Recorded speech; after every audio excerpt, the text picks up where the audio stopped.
చూస్తే ఇవాళ సీఎం చంద్రబాబు అధ్యక్షతన టీడీపీ పోలిట్ బ్యూరో సమావేశం జరగనుంది. ముందుగా పెహల్గాంలో మరణించిన అమరులకు పోలిట్ బ్యూరో నివాళులర్పించనుంది.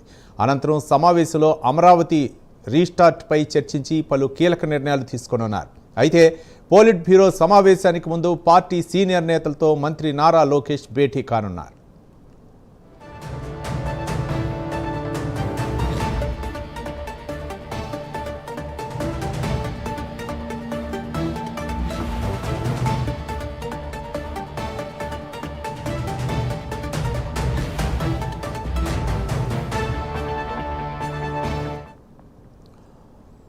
ఇవాళ ఏపీ సీఎం చంద్రబాబు అధ్యక్షతన టీడీపీ పోలిట్ బ్యూరో సమావేశం జరగనుంది. ముందుగా పెహల్గాంలో మరణించిన అమరులకు పోలిట్ బ్యూరో నివాళులర్పించనుంది. అనంతరం సమావేశంలో అమరావతి రీస్టార్ట్ పై చర్చించి పలు కీలక నిర్ణయాలు తీసుకోనున్నారు. అయితే పోలిట్ బ్యూరో సమావేశానికి ముందు పార్టీ సీనియర్ నేతలతో మంత్రి నారా లోకేష్ భేటీ కానున్నారు.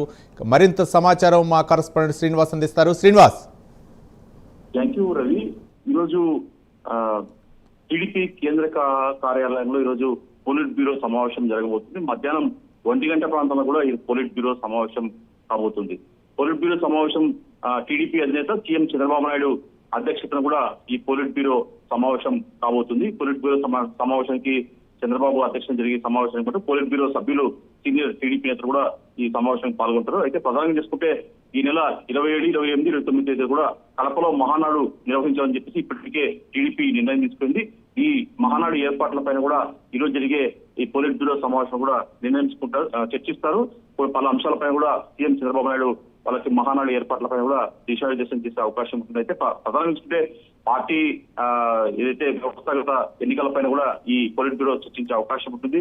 పార్టీని అంటే భవిష్యత్తులో పార్టీ ఎలా ముందుకు పోవాలా, ఎలాంటి అంశాలపైన ప్రజల్లోకి వెళ్లాలా, ఇప్పుడు చేపడుతున్న అభివృద్ధి సంక్షేమ కార్యక్రమాలు ఇవన్నీ ప్రజలకు ఎలా తీసుకోవాలనే అంశాలపైన కూడా చర్చించే అవకాశం ఉంటుంది. అలాగే అమరావతి రాజధాని పనులు కావచ్చు, ఇతర అంశాలపైన కూడా చర్చించే అవకాశం ఉంటుంది. ప్రధానంగా జరిగే పోలిట్ బ్యూరోలో ప్రధానంగా ఇటీవల పహల్గాం ఘటనలో జరిగిన ఏదైతే అమరులు అయ్యారో వాళ్ళకు ఈ రోజు పోలిట్ బ్యూరో కూడా సంతాపం తెలిపే అవకాశం ఉంటుంది. దాని తర్వాత కూడా వివిధ అంశాలపైన చర్చించే అవకాశం ఉంటుంది. అయితే ఈ రోజు జరిగే ప్రధానంగా చూసుకుంటే ఏదైతే మహానాడు ఏర్పాట్లపై పాటు పార్టీ వ్యవస్థాగత ఎన్నికలపైన కూడా చర్చించే అవకాశం ఉంటుంది. ఎందుకంటే పోలిట్ బ్యూరోతో కావచ్చు, రాష్ట్ర స్థాయి నుంచి క్షేత్రస్థాయి వరకు కూడా పార్టీకి సంబంధించి కూడా ఆ పక్షాలను చేయాలని చెప్పేసి కూడా చంద్రబాబు నాయుడు భావిస్తున్నట్టు సమాచారం. దీనికి సంబంధించి కూడా కొత్త వాళ్ళకి యువతకు కూడా అవకాశం ఇవ్వాల పార్టీలో అని చెప్పేసి కూడా సీఎం చంద్రబాబు నాయుడు భావిస్తున్నట్టు తెలిసింది. అయితే ఈ మేరకు కూడా ఈ రోజు టీడీపీ పోలిట్ బ్యూరోలో కూడా చర్చించి పార్టీ భవిష్యత్ కార్యాచరణపై కూడా చర్చించే అవకాశం ఉంటుంది. అలాగే ఈ పోలిట్ బ్యూరోకి ముందు కూడా ఈ రోజు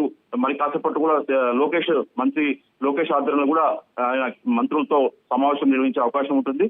దాని తర్వాత కూడా ఆయన ప్రధానంగా ఈ పోలిట్ బ్యూరో జరిగే ముందు కూడా లోకేష్ కూడా మంత్రులతో సమావేశం ప్రత్యేకంగా వాళ్ళ అవకాశం ఉంటుంది. అంటే పార్టీ సంబంధించి కూడా వ్యవస్థాగత ఎన్నికలు కావచ్చు, అలాగే టీడీపీ మహానాడు ఏర్పాట్లపైన కావచ్చు, వివిధ అంశాలపైన కూడా లోకేష్ వాళ్ళతో మంత్రులతో చర్చించే అవకాశం ఉంటుంది. మొత్తం చూసుకున్నప్పుడు ఈ రోజు మధ్యాహ్నం జరిగే ఒక పోలిట్ బ్యూరో వరకు కీలకమైనది చెప్పుకోవచ్చు. ఎందుకంటే రాష్ట్ర స్థాయి టీడీపీకి సంబంధించి కూడా రాష్ట్ర స్థాయి నుంచి కింద జిల్లా స్థాయి కావచ్చు, మండల స్థాయి వరకు కూడా టీడీపీ ప్రక్షాళన చేయాలని చెప్పేసి కూడా టీడీపీ అధినేత చంద్రబాబు నాయుడు భావిస్తారు. ఇందులో భాగంగానే ఈ రోజు జరిగే పోలిట్ బ్యూరోల మటుకు కీలకమైన నిర్ణయాలు తీసుకునే అవకాశం ఉంటుంది.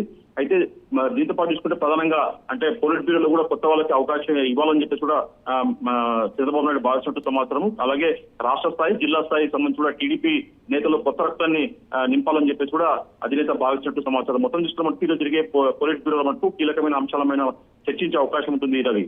Right, thank you Srinivas.